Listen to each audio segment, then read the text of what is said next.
आसपास की दीवारें तेजी से सिकुड़ती दिखाई दे रही थीं। एक पल में घबराकर बेबस हो गए। उन्होंने दीवारों को धक्का देने में पूरी ताकत लगाई, लेकिन कोई असर नहीं हुआ। उनकी जगह धीरे धीरे कम हो रही थी। बहुत समय नहीं लगा कि वे कुचले मृतकों के ढेर में बदल जाएंगे। सौभाग्य से महत्वपूर्ण क्षण में भाई कियांग ने जीवित रहने की आशा जगाई। खोपड़ी वाले पत्थर की वेदी देखकर उन्होंने सभी को उसमें कूदने का आदेश दिया।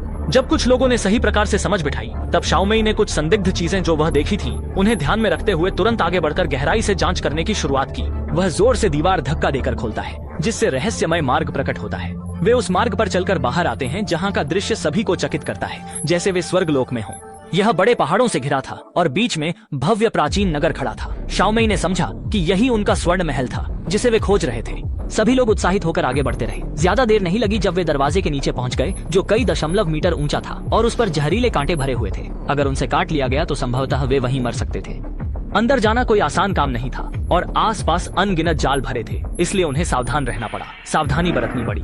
लेकिन जब वे नहीं जानते थे कि क्या करें, तभी अचानक एक किरण फर्श पर टपकी। भाई कियांग ने उत्सुकता से जांच की, जहां अजीब आकृतियां दिखाई दी। चंद्रमा उभरे पर जमीन पर आकृतियां और भी अजीब हो गईं। शाओमेई ने तुरंत समझ लिया।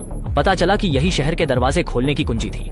उन्होंने जल्दी से जमीन पर बने आकृतियों के अनुसार मूर्तियां ढूंढी। फिर सभी ने मिलकर मैकेनिज्म खींचा और दरवाजे खुल गए। फिर कुछ लोग बेताबी से महल पहुंचे और फिर वे एक भयावह बर्फीली जगह पर आए। शाओमेई ने बंदर को दीवार के ऊपर चढ़ने का आदेश दिया और टॉर्च का उपयोग करके कमरे के कोनों की जांच करने का निर्देश दिया।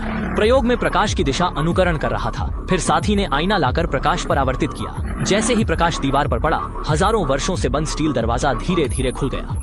इस समय सभी लोग उत्तेजित थे, लेकिन जैसे ही वे अंदर जाने लगे, अचानक एक मुट्ठी आकार का मकड़ झड़ गया और उसके सिर के कांटे गिर गए। लोग इतने चौंक गए कि उनकी डायपर भी भीग गई।